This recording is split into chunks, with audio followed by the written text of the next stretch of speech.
So let's talk about menstruation cups. I think there's a huge misconception that they are going to hurt like hell, and I know when you first see one it looks like it's never going to go in there and it's never going to come out, but I'm going to talk about in this video all the good reasons, which is like everything, and maybe what you might find are little cons of using a menstruation cup. So I hope that you will find this video informative and maybe switch to a cup. So I have a menstruation cup with me. It's actually my own menstruation cup, and this is it right here, this little guy.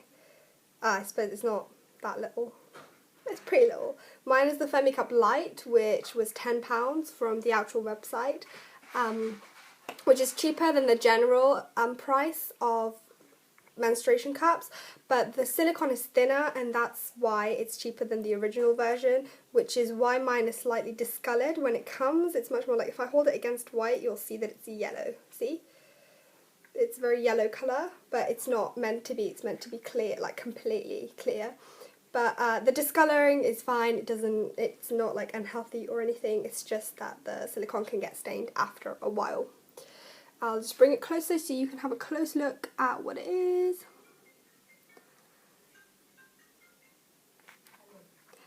This is it, basically. And it works by not absorbing blood, but by collecting blood. So what happens is that you put this inside and it sits just quite low on your cervix and just below cervix, and it collects the blood that drips into it from your cervix. How can you put this thing inside you? Honestly, it's easier than it looks, so much easier. People do it different ways. It depends on how big you are and how easily you flex out and that kind of thing. When it comes, it will first say things like a C-fold. This is a C-fold, and I'll just show you how I did it. You just tuck it in and half it, and it's called a C-fold because it looks like a C. See? Anyway, you just put that inside you, and then when you put it inside you as a C, it pops open and it stays there. But that is too big for me. So the way that I do it, and a lot of other people with vaginas that I know do it, is that they fold the top bit inside like that. So you have kind of like a much smaller, and you can tuck that in as much as you need until it's comfortable for you. So sometimes I tuck it in like a lot, so it's like that small when I put it in. And then saying that this is your hole, it's going to be something like that size. You just easily kind of slip that in. And then when it's in, you'll feel it and you just let it go. Sometimes you'll have to like pinch the bottom a little bit until it pops out. And when it pops out, you feel like a tiny pop, but it doesn't hurt. You just feel that it's popped open, and that's when you know that it's going to safely collect the blood. Taking it out can be really messy, and for me it is, because I can't just pull it out as it is. I'm not actually sure if there are any people with vaginas who can just pull it out. I have a really, really funny story to tell about the first time that I tried these. I tried it on a dry run. I wasn't on my period, and I just tried to yank it out, and honestly I felt like I was giving birth. So I never want to go through that experience ever again, and thankfully I don't want children, so I don't have to go through that experience ever again. So the way I do it is, when it's in there, I just tuck one finger inside, and just keep pulling until you break the seal, like that, see?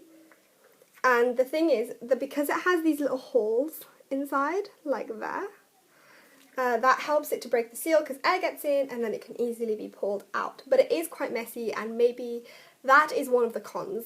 If you're really horrible with blood and blood makes you faint, I'm sorry that you have a vagina that menstruates, first of all, if you have one and watching this video.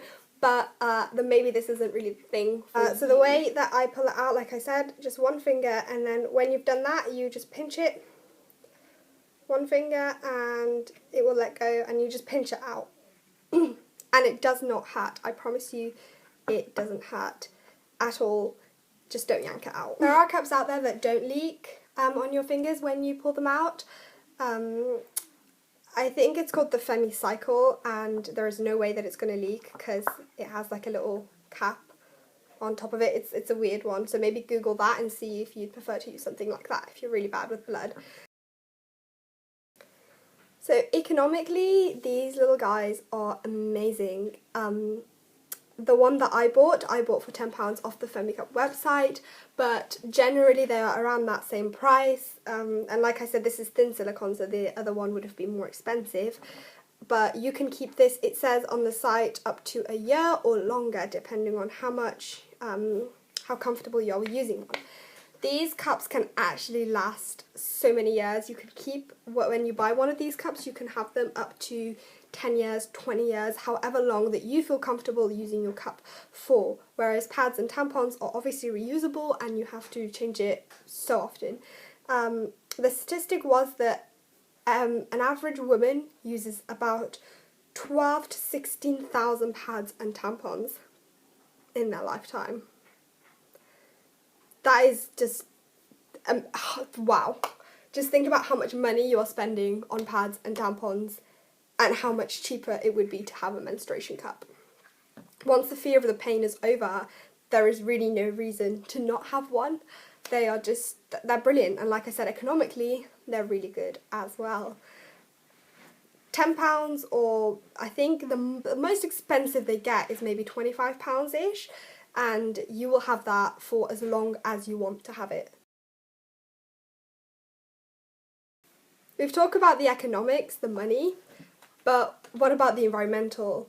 The pads and tampons that we use actually go to landfill sites because most often they're not recyclable and they're not reusable.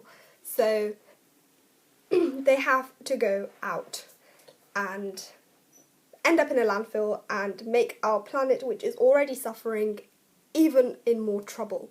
So a menstruation cup will really be environmentally friendly because you can reuse it for up to decades. Do it for the environment. Get a menstruation cup for the environment. Tampons would be left in rabbits so that they can see how long it takes for them to have an infection or a disease, or in the worst case, TSS, shock syndrome. And with a menstruation cup, you don't have that risk at all because there's no risk of a bacterial infection.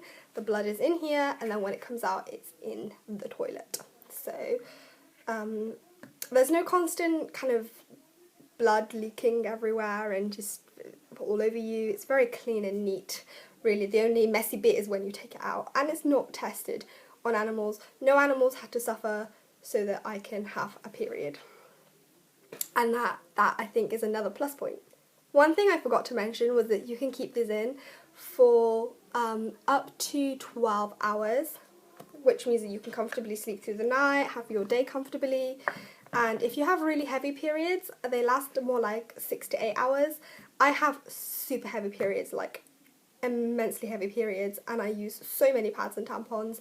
I used when I used to have them, and it was just hideous. But with this, on my first day, I can keep it up to 4 to 5 hours, whereas with a tampon, I was changing every single hour. So just calculate that in your head, how much more efficient this is. I've said everything that I know about menstruation cups now, and I've told you my own experience. And I really hope that you'll consider switching to a menstruation cup. I'll just recap. It's better for the environment, it's better for your pocket, it's better for the animals because it's not tested on them, and it's better for you because there's less chances of infections and diseases and TSS shock syndrome. There's no chance of that at all. As always, thank you for listening and thank you for watching, and see you next time. Bye.